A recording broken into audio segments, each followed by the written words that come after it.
I've just jetted the drain via the curb outlet at the left side of the property. I've worked the jet up to around 15 metres, and I've pulled some gravel and bits and pieces out of the drain. I'm just going to work through the drain now from the left rear yard gully through to the curb.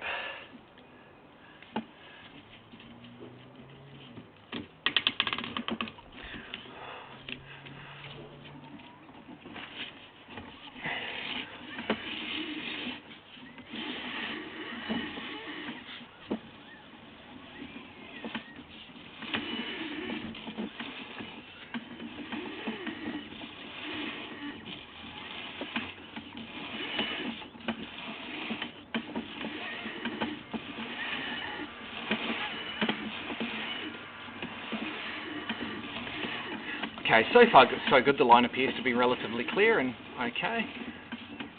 We're holding a little bit of water here.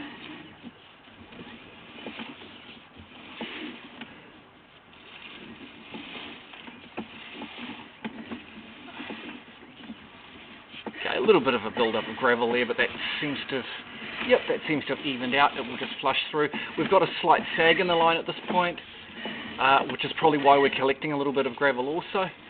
But the water still seems to be flushing through and working okay. I'll just push through this section. Continue to work through the line.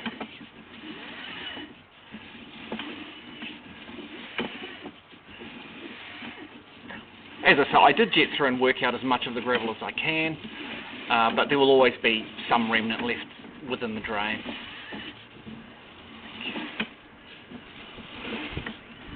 I'm just going to pause this for a moment. We'll see if I can push this out through to the curb, and then I'll return to this section. Okay, now I pushed through as far as I could. We do have actually a dip section of line just here. It dips quite substantially. I'm just going to see if I can locate where this actual section starts and work from there.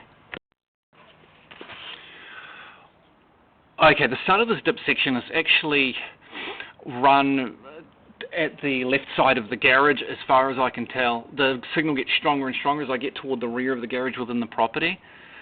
What we have here is we have a boundary fence, then we have about a 300mm gap in the neighbour's property, and then a retaining wall. The neighbour's property actually sits about 800mm lower than this property does, and this stormwater line appears to be run within that retain. Unfortunately, the neighbour's property is fenced off, so access is limited. I'll just check and see if I can gain access to investigate further.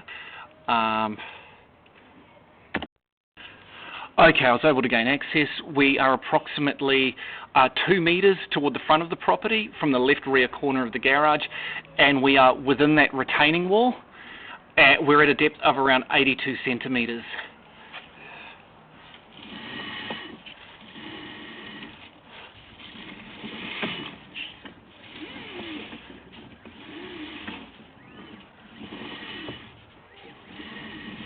So pipe continues to go underwater at this point. Not sure if there's a definite sag or a blockage, but we'll continue to work through. Okay, so it's a definite sag in the line as far as I can tell. And we have roots the other end. We have a break in the pipe at this point. It looks like it's been pierced on the right-hand side. And we have a break here at this point. I'll just mark this location. Where are we? So we'll go to there, 12.4 metres. We're at a depth of 87 centimetres, still within that retain, and we're approximately 6 metres from the left rear corner of the garage. So it's about a 4 metre section that's sagged, and then we're through to this pierced section here. Okay, I've actually managed to work just past that section. I'm continuing along the pipe now. A little bit further along, we've got another pierced section here and another joint that's broken off. That would be about in line with the with the left front corner of the garage. So that's another section that we have to consider.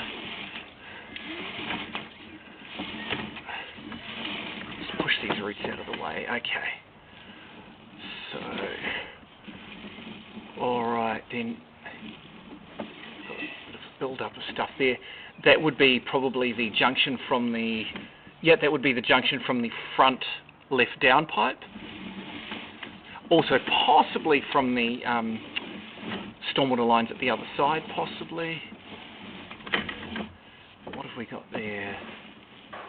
Okay, and then that offsets down. We offset down again.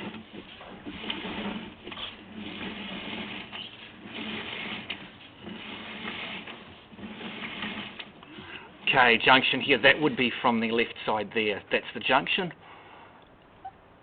Sorry, from the right side. That would be the junction from the yard gullies and downpipes at the right side of the home. That appears all okay. And we've got a ball there. Okay, hang on, I'll just see if I can push this through.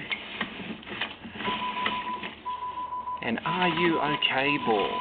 Okay, let's see if we can push that out of the drain. Hopefully we'll get it right out.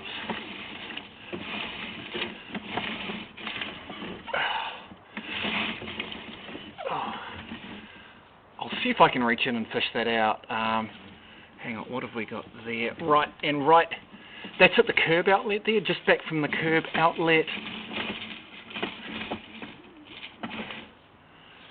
That looks like a cracked and broken section of pipes just there.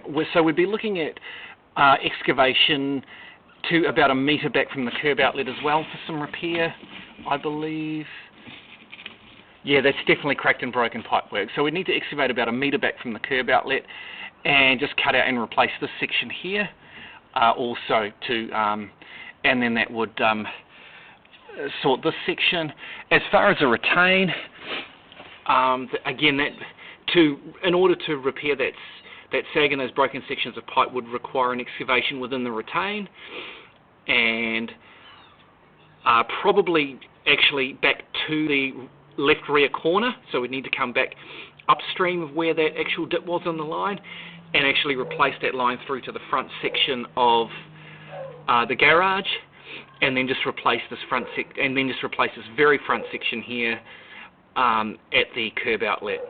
I'll just go and retrieve that little rugby ball now.